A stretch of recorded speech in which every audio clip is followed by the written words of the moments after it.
It was when Max started primary school that we first knew there was something seriously wrong. At our first meeting with his teacher, she reeled off a list of problems. He was running around constantly, barging in on other children's games, starting fights, and ignoring all attempts at discipline. I was horrified. I knew Max could be difficult, but I had no idea it was this bad. Things just got worse from there. It was exhausting and incredibly frustrating. What made things even harder was the reaction from other parents. They blamed all the problems on us. A friend suggested I get Max checked out for ADHD. Getting a diagnosis wasn't easy. We had to wait over 6 months to see a specialist. But eventually we were successful. I can't tell you what a relief it was to finally understand what was wrong with Max. For so long I'd been sure it was all my fault. Once the diagnosis was made, I felt that I could see a way forward.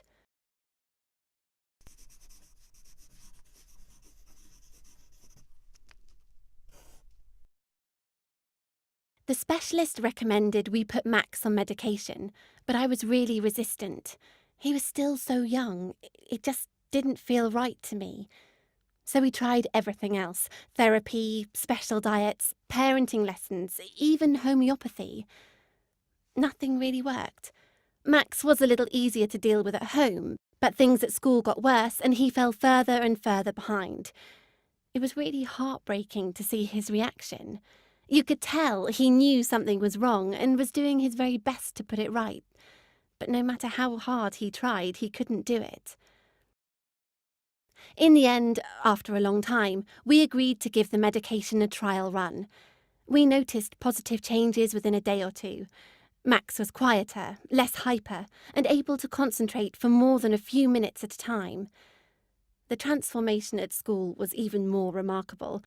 I remember picking him up outside the school gates just after he started on medication. He had a huge smile on his face, and when I asked why, he told me it was because he hadn't got into any trouble that day.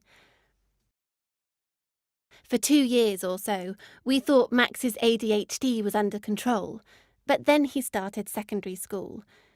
It wasn't long before I was getting reports from his teachers that he was daydreaming in class, failing to get his work done on time, and getting into arguments and fights with other classmates. It wasn't much better at home. Getting him to do his homework was a nightly battle. He's never been a good sleeper, but now he would stay up until the early hours playing video games and would often wake up during the night. In the morning, it was impossible to get him out of bed. And he was so forgetful, too. He'd forget everything: his books, his PE kit, even his tie. What really worried me was what all this was doing to Max. A few months before, he'd been a bright, happy, and loving boy. Now he'd withdrawn into himself. He seemed angry and unhappy all the time and had no friends. He always seemed to be stuck at home on his own with his computer and video games. He'd put on a brave face, but I could tell he was desperately unhappy. We went to see the specialist again.